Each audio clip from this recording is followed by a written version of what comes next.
are two types of prisoners in the life of this world. One form being a lot more cruel than the other. You have the physical prisoner, the one who has been detained by shackles and chains, who is within a physical confinement. This is one type of imprisonment. Then you have a second type of imprisonment that is far more harsh and far more grueling. And that is when a person's heart is imprisoned by impulse and desire. Why do I say that it is far more harsh? Because a person, if his body is confined and shackled behind bars, can still be productive. The same, however, cannot be said about a person who finds his heart, her heart imprisoned by desire, by lust and by passion. This is the true detainee. And that is why Imam Ibn Taymiyyah, a man who experienced the prison life misery and died in a prison as well, he would say, the true prisoner, he said, is the one who has been imprisoned from the remembrance of Allah. And the true detainee is the one who has been detained by desire. And when you speak to this individual and you ask them, how is it that your diet has changed? Why are you so absent-minded? Why is it that we look at you but you're not quite there? Why have your sleeping patterns been disrupted? Why are you always so erratic and so irritable? The answer is always, I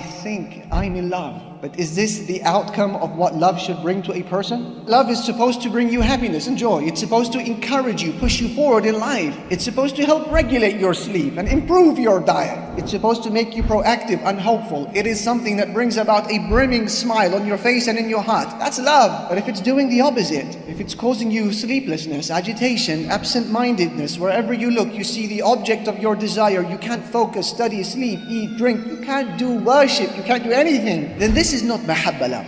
This is nearer to the concept of hawa, which we can translate as lust. And lust in our scripture generally has negative connotations. The word hawa in Arabic has two usages. The first, al-khulu, emptiness. And the second usage is as-suqutu, to plunge, to fall. So why has this word been given to the concept of lust? Because hawa, by its nature, is empty from all good. It is devoid of all good. And it causes a person to plunge, to fall into everything that is inappropriate. And when you ask this brother, this sister, after you offer them some advice or some harsh criticism about their behavior, about their relationships, about their social media browsing, you give them advice, they say, Ya akhi, I just want to be happy. That's why I'm in this relationship. I just want to be happy. I'm looking for happiness. But take it as a rule of thumb, a rule in life. The happiness that you are searching for will never be found in those places that Allah has prohibited. And if you don't understand this, my dear brother, my dear sister, trust me, you will miss the mark of happiness every single time. And that is why Imam Ibn al-Qayyim, he says that any individual who becomes attached to something other than Allah Jalla Jalaluhu will suffer at the hands of that thing 3 times.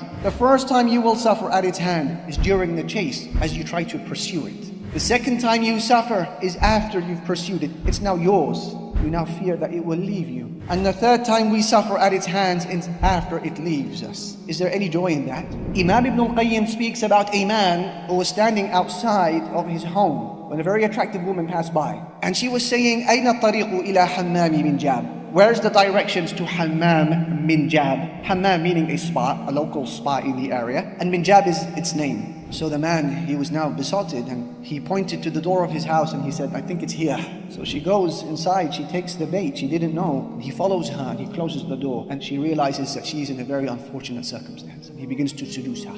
So now she needs to get out of this difficult situation. So she thinks of a plan. She says, let's make this night worthwhile. Bring us something to eat, bring us something to drink first. He said, of course, I'm gonna bring you everything you want. And he rushes out of the house and he forgets to lock the door. And he comes back with his shopping. And guess what? She made a run for it.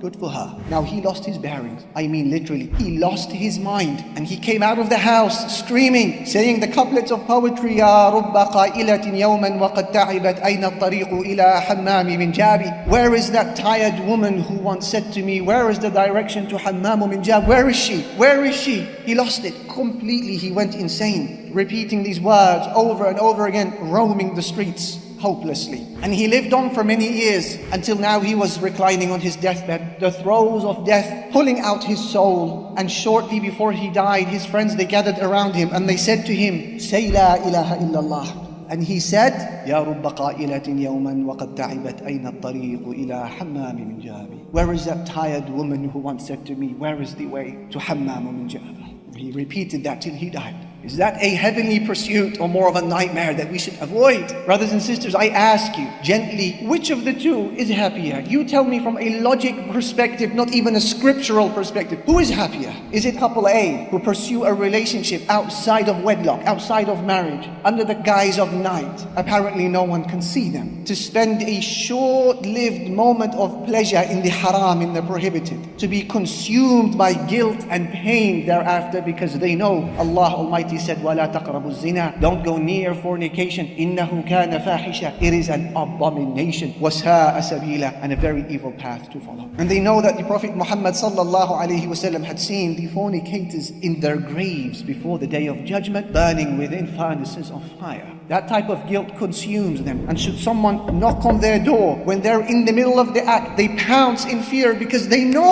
Allah does not approve, family does not approve, community does not approve, guilt is consuming them. Then should she become pregnant, the pain and regret is compounded. And then should they choose to abort that child, the pain is compounded. Is this happiness? Or is it individual B who patiently waits for the arrival of that righteous spouse to come to them through dua and dhikr and good companionship and friends and community? They wait using salah as their weapon, and dua and hijab and lowering of the gaze and the fear of Allah and masjid and halaqa and Quran, Allahu Akbar, and the prayer of the night. For them to get married in the halal, in an open ceremony where everyone is invited and everyone is smiling and exchanging dua and giving gifts. And then should they spend an evening with one another that night, they are at peace because they know وَفِي بُضْعِ أَحَدِكُمْ صَدَقَةً. There is charity in carrying out your sexual relations when it is in marriage. And should someone knock on their door when they are in the middle of that act, they are unfazed. Why should they be fazed? We open the door, we don't open the door because Allah approves of us and our community approves of us and family approve of us. Who are we to fear? La ilaha illallah. And then should she become pregnant, because of that union, the happiness is compounded. And should she deliver the child, there is a aqiqah, a feast, gifts, happiness, a meal, dua, an extension to your heritage, a righteous boy or girl. The happiness is compounded. Who is happier? They've sold us a lie when they told us that happiness can be found in the prohibited. La ilaha illallah. La yastawi al-khabith wal-tayyib. Allah said, وَلَوْ أَعْجَبَكَ كَثْرَةُ الْخَبِيثِ. The filthy and the pure, they are not equal, even though you may be impressed by the quantity of the evil. فَاتَّقُوا اللَّهِ. So be conscious of Allah. Ya ulil albab. O people of intellect. لَعَلَّكُمْ تُفْلِحُونَ. So that you may be successful. Refuse the fate of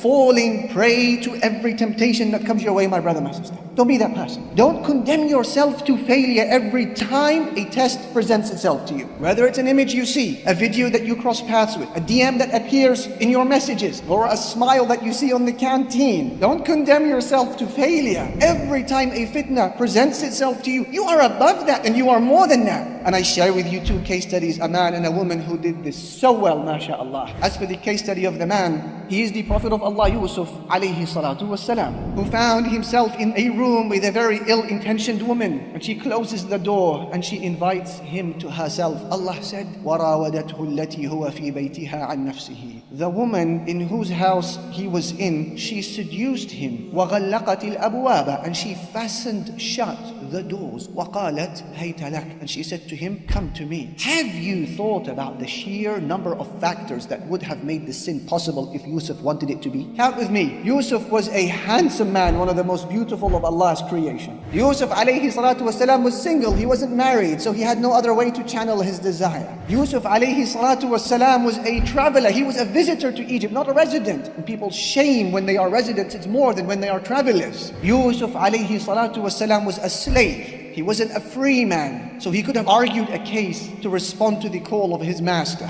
And then the woman, number 5, she was a beautiful woman. Number 6, a high-ranking woman who could have covered up the crime. Number 7, she closed the doors herself. She fastened them shut. Nobody was going to see what was about to happen. Number 8, she was the one who was making the advance. He had no fear of rejection. Number 9, she threatens him with prison if he does not respond. Is this your average fitna? Is this your average text message from your ex who says to you, honey, I miss you, it would be nice for us to link up? No, this is on a different level. And despite all of these things combined, he said, Ma'adallah, Allah forbid. Innahu Rabbi ahsana mathwai. My Lord has been so kind to me. Innahu la yuflihu dhalimun. Allah never gives success to the wrongdoers. La ilaha illallah. And as for the case study of the woman I promised to share with you, Al-Bayhaqi narrates in his Shu'ab al-Iman that there was an Arab Bedouin woman who found herself in the unfortunate circumstance of being alone with another Arab Bedouin man. And so he began to seduce her. She said to him, because she is righteous, "Woe to you, أَمَا لَكَ زَاجِرٌ مِّن كَرَمْ أَمَا لَكَ نَاهٍ مِّن دِينٍ?" Where is your religion, man? Where is your honor and your chivalry? How dare you, she said to him. That is the response of a chaste woman. And then he says to her flirtingly, "Wallahi la yarana illa al-kawakib." Why are you panicking? No one can see us but the planets. And then she delivered the thunderbolt of a message. She said to him, "You say to me, nobody can see us but the planets. What about the Lord, Allah, who placed those planets there?" What do these examples have in common? Both Yusuf alayhi salam and this woman. They saw Allah Almighty before their very eyes, figuratively speaking, and they imagined the standing before their Lord on the day of judgment, and so they withdrew, they refrained. And Allah praises these individuals and He says about them, وَأَمَّا مَنْ خَافَ مَقَامَ رَبِّهِ. As for the one who fears the standing before his Lord, وَنَهَى النَّفْسَ عَنِ الْهَوَى, and restrains his soul from the impermissible desire, the hawa. Did you hear it? فَإِنَّ الْجَنَّةَ هِيَ الْمَأْوَى. Good news, paradise will be the home. Who is this person? Our scholars have described him and her. Ibrahim al-Nakhai and Mujahid and others have said it's in reference to a person who was on the verge of disobeying Allah and then remembers his standing before his Lord, and so they walk away from that sin out of fear of Allah.